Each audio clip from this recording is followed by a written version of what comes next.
सबको राम राम।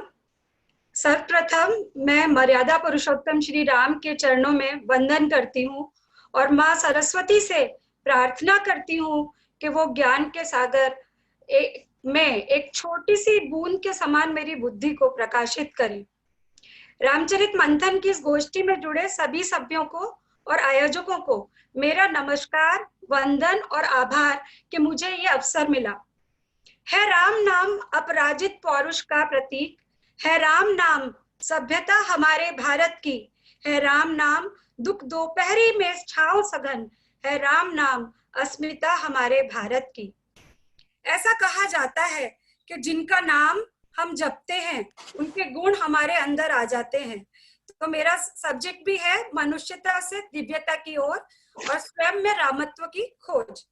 भगवान धर्म की धारणा के लिए ही मानव रूप में अवतार लेते हैं, जिससे वो एक रोल मॉडल बनकर मनुष्य का मार्गदर्शन कर सके। तो अगर हम समझना चाहते हैं कि हमारे अंदर देवत्व के गुण कैसे आए, तो केवल देवताओं का दर्शन करना ही काफी नहीं होगा।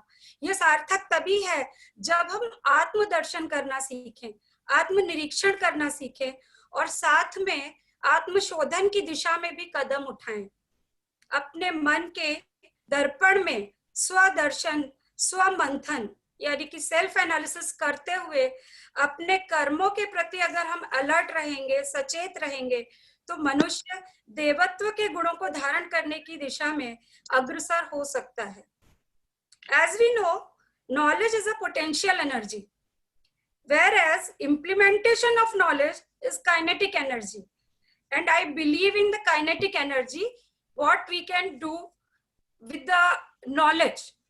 So we have to live our religion to maintain the quality of our inner self. धर्म एक कोड ऑफ कंडक्ट की तरह है जो हमें जीवन जीने की पद्धति बताता है। We learn the art of living life from our religion. तो मेरी कोशिश ये रहेगी कि हम क्या सीख सकते हैं, उस तरह से मैं कुछ बता सकूं। मैंने एक कोट पढ़ा है, When we think, universe moves. हम सुनते भी हैं कि मनुष्य की सोच सृष्टि को बदलने में सक्षम है। इसमें मुझे याद आता है कि जब डाकू रत्नाकर को महर्षि नारद ने एक प्रश्न करके उनके कर्मों के विषय में विचार करने को कहा, तो उस प्रश्न का उत्तर ही रत्नाकर की जिंदगी को बदलने के लिए काफी था। उनकी सोच में परिवर्तन आया और वो रत्नाकर से महर्षि वाल्मीकि बनने की दिशा में बढ़ गए। हम भी ऐसा कुछ सोच सकते हैं। पूरे राष्ट्र या विश्व को एक साथ बदलना तो हमारे वश में नहीं है, पर हम एटलीस्ट अपनी सोच पर तो अटेंशन रख ही सकते हैं। अपनी जिम्मेदारी तो हम ले ही सकते हैं कि हम अपने किन मूल्यों से अपने जीवन को निर्मित करें। अब मैं कुछ रामायण के प्रसंग लेना चाहती हूँ। यूं तो रामायण के सभी पात्र गुणों का सागर हैं, जिनको मैं व्याख्या नहीं कर सकती, लेकिन कुछ गुण जिनको अपनाने का प्रयास करने से हम स्वयं को देवत्व की ओर ले जा सकते हैं, ऐसा मेरा प्रयास रहेगा, जो मैं कुछ प्रसंगों के माध्यम से आपके साथ साझा कर रही हूँ। पहला क्वालिटी है quality of acceptance. Quality of acceptance Shri Ram की जो बहुत बड़ा गुण, स्वीकार करना। श्री राम ने बड़े छोटे का भेद न करते हुए विभिन्न संस्कृतियों को सम्मान दिया, समान रूप से। भीलों के राजा निषादराज गुह, केवट, शबरी, वानर भालू, जटायु तक, यहाँ तक कि विभीषण को भी शरण दी। ये इनका एक बहुत बड़ा गुण था। दूसरा उनका गुण जो उससे भी बड़ा मुझे लगता है, क्वालिटी ऑफ फॉरगिवनेस या क्षमा करने का गुण। जब चित्रकूट की सभा में सारे अयोध्या से बहुत सारे लोग उनके परिवार के आए, तो राम ने सर्वप्रथम माता कैकेयी के चरण स्पर्श किए और उन्हें अपराध बोध से मुक्त किया। कैकेयी के प्रति उन्होंने अपने मन में कोई भी बैर नहीं रखा। अगर हम भी अपने जीवन में एक्सेप्टेंस और फॉरगिवनेस को अपना लेते हैं, उसे अपनाने की कोशिश करते हैं, तो हमारा जीवन भी सरल हो जाता है। ये मैं अपने अनुभव से कह रही हूँ। क्वालिटी ऑफ पॉजिटिव परसेप्शन, ये अगली क्वालिटी या गुण मैं आपको बताना चाहती हूँ। यानी किसी भी व्यक्ति का इस परिस्थिति को सकारात्मक रूप से देखना या ब्राइटर साइड को फोकस करना। जब श्री राम को माता कैकेयी के दोनों वरदानों के विषय में पता चला, तो उन्होंने कैकेयी से कहा, माँ, आपने ये दोनों वरदान मांगकर मेरा बहुत ही बड़ा लाभ कराया है। वन में मुझे अनेक ऋषि मुनियों को मिलने का और उनकी संगति में रहने का सौभाग्य भी मिलेगा, और मेरे प्यारे भरत को राज्य गद्दी। ये एक बहुत बड़े दिल की बात है। और अब मैं अगले क्वालिटी की तरफ बढ़ती हूँ, जो है क्वालिटी ऑफ इक्वेनिमिटी या समता का गुण। यानी कि हर स्थिति में अपने आप को स्टेबल रखना। जब श्री राम के राजतिलक की घोषणा हुई तो वो बहुत आनंदित, अति आनंदित नहीं हुए, और ना ही बस वनवास के आदेश से वो बहुत ज्यादा विचलित हुए। अगर हम भी अपने जीवन के में पॉजिटिव परसेप्शन और इक्वेनिमिटी या तटस्थ भाव से रहना सीख जाते हैं, तो हमें जीवन सुंदर लगने लगता है और सुंदर लगने लगता है। इतने सारे गुणों में से कुछ दो गुण और मैं आपके साथ शेयर करना चाहती हूँ। एक है क्वालिटी ऑफ डिटैचमेंट, जिसे यानी कि अनासक्ति का भाव, जो रामायण की कथा में अनेकों पात्रों में देखने को नजर आता है।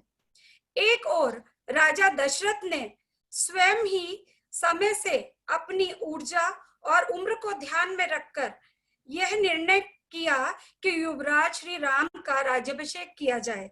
उनका सिंहासन के प्रति कोई आसक्ति नहीं थी।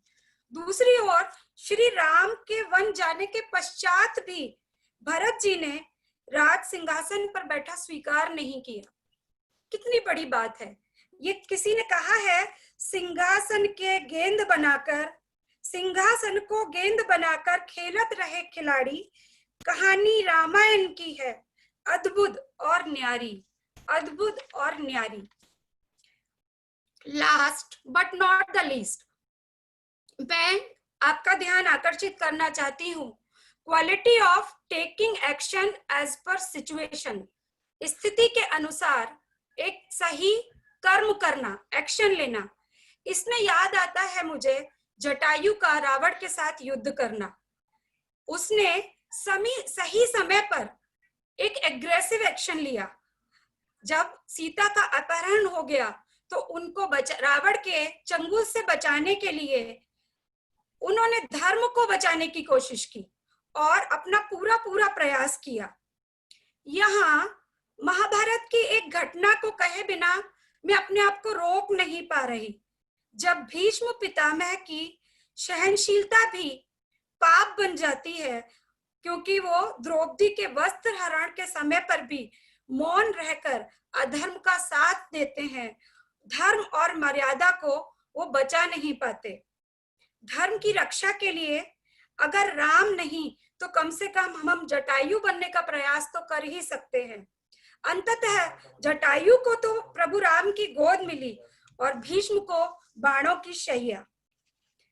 आशा करती हूँ कि अगले 3-4 मिनट इतने ही मन से आप मेरे साथ जुड़े रहेंगे, और 3-4 मिनट के बाद मैं अपनी वाणी को विराम दूंगी, क्योंकि अब मैं इसके सॉल्यूशन पे आना चाहती हूँ कि अब काफी लोग कहेंगे या कहते भी हैं कि ये सब तो त्रेता युग की बातें हैं।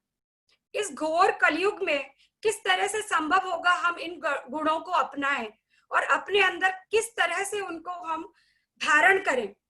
तो इस बारे में भी मैं वही कहूंगी कि मेरा जो अनुभव है वही मैं आपके साथ शेयर कर रही हूँ, और मेरा ऐसा सोचना है कि इन सभी गुणों को धारण करना इतना सरल तो नहीं है, पर संभव जरूर है। इसके लिए हमें कुछ डेली प्रैक्टिसेस और प्रयास तो करने होंगे। इन गुणों को अगर हम अपनी मेमोरी में रखने का पुरुषार्थ करें, अपनी स्मृति में लगातार बनाए रखने का पुरुषार्थ करें, तो जब कोई बात हमारी स्मृति में रहेगी उस पर हमारा अटेंशन भी रहेगा, और धीरे धीरे अटेंशन करते करते वह हमारे स्वभाव का हिस्सा बन जाएगा। अभी मैं आपके साथ एक प्रैक्टिकल एक्सरसाइज करना चाहती हूँ, कैसे हम किसी एक गुण को लेकर, कैसे हम फॉरगिवनेस के गुण को लेकर एक प्रैक्टिस करें, और मैं आपको एक मेडिटेशन के माध्यम से उसका अनुभव देना चाहती हूँ। आशा करती हूँ कि आप मेरी इस रिक्वेस्ट को मानेंगे कि जो स्टेटमेंट्स अगले 2-3 मिनट में मैं आपको दूंगी, आप उन्हें फॉलो करने की कोशिश करेंगे। मैंने ये गुण इसलिए चुना है, फॉरगिवनेस यानी कि क्षमा करने का गुण, जो मुझे सबसे ज्यादा महत्वपूर्ण लगता है आज के समय में। क्योंकि अगर हम किसी को फॉरगिव नहीं करते या क्षमा नहीं करते तो वो हमारी हेल्थ पे भी एडवर्स इफेक्ट डालता है। तो जरूरी है, अभी तो मेडिकल साइंस भी ऐसा प्रूव कर चुकी है कि अगर हमारे मन में बहुत गांठें हैं तो उसका प्रभाव सीधा सीधा बुरा हमारी हेल्थ पे पड़ता है। तो इसलिए आज हम एक प्रैक्टिस करना शुरू करते हैं फॉरगिवनेस पे। तो मेरी आप सबसे रिक्वेस्ट है कि मेरे स्टेटमेंट्स को थोड़ा फॉलो करेंगे। सभी लोग सीधे होकर बैठ जाएं, अपनी बैकबोन को सीधा रखें, बॉडी को रिलैक्स करें, बॉडी को पूरी तरह रिलैक्स करें, क्योंकि जब बॉडी रिलैक्स पोजीशन में होती है तो वह हमारे एडवाइस या अफर्मेशंस को आसानी से ग्रहण कर लेती है। धीरे धीरे अपना सारा ध्यान अपनी सांसों पर लेकर आएं। आपकी सांसें ना तो बहुत अधिक गहरी होनी चाहिए और ना ही बहुत शैलो, नॉर्मल ब्रीदिंग। हम एक अनुभव करें कि हमारे सामने एक सुंदर प्रकाश दिखाई देना शुरू हुआ है। अपनी आंखें बंद करके जब हम उसे देखना शुरू करते हैं मन की आंखों से, तो हम महसूस करते हैं कि भगवान श्री राम स्वयं ही हमारे सामने उपस्थित हैं। भगवान श्री राम जो अनेक गुणों का भंडार हैं, अपने विराट और भव्य स्वरूप में आपके सामने हैं। इमेजिन कीजिए, आपको बहुत अच्छा अनुभव होगा। उनके दर्शन का आनंद लीजिए और अब महसूस कीजिए कि उनके ऑरा से एक बहुत सुंदर ब्राइट वाइट लाइट निकल रही है। इसमें पावर ऑफ नानी फॉरगिवनेस है। ये पावर ऑफ फॉरगिवनेस हमारे अंदर ब्राइट लाइट के रूप में हमारे फोरहेड के अंदर एंटर कर रही है। इस सारी शक्ति को अच्छी प्रकार से फील करें। भक्ति में उतनी ही शक्ति होती है जितना हम उसमें विश्वास करते हैं। अब हमारे अंदर प्रभु श्री राम की दी हुई माफ करने की शक्ति, power of forgiveness, quality of forgiveness आ चुकी है। अब किसी को भी माफ करना मेरे लिए बहुत आसान है। ये एक्चुअली हम किसी दूसरे को माफ नहीं कर रहे, हम खुद को माफ कर रहे हैं और अपने आप को अंदर से हल्का महसूस कर रहे हैं। I am feeling very light and joyful. I am feeling very light and joyful. I am feeling very light and joyful. इस सब से मेरी हेल्थ और फिटनेस अच्छी होती जा रही है। अपनी अच्छी हेल्थ का आनंद लें। एक लंबी सांस के साथ धीरे से अपनी आंखों को खोल दें। जय श्री राम। आशा करती हूं कि आपने अच्छा अनुभव किया होगा अगर आप मेरे साथ जुड़े थे तो, क्योंकि मेरा अपना ये अनुभव है कि अगर हम उन गुणों पे अटेंशन करते हैं तो धीरे धीरे हमारे अंदर ट्रांसफॉर्मेशन आने ही लगता है। हमारी जब कोशिश हर रोज डेली मेडिटेशन की हो जाती है, एक एक गुण को लेकर हम काम करते हैं, तो हमारा ट्रांसफॉर्मेशन निश्चित है। और अब मेरा एक लास्ट स्टेटमेंट के साथ मैं अपनी वाणी को विराम दूंगी कि इन सब के लिए बहुत जरूरी है कि हम भारतीय संस्कृति में निष्ठा रखें और अपने घरों के वातावरण में भारतीय संस्कारों को प्रबल करें। हम लोग कहते आए हैं कि जाहि विधि राखे राम ताहि विधि रहिए। हमें सीखना भी होगा कि जाहि विधि रहे राम ताहि विधि रहिए, क्योंकि संकल्प है तो सिद्धि अवश्य होगी। जय श्री राम।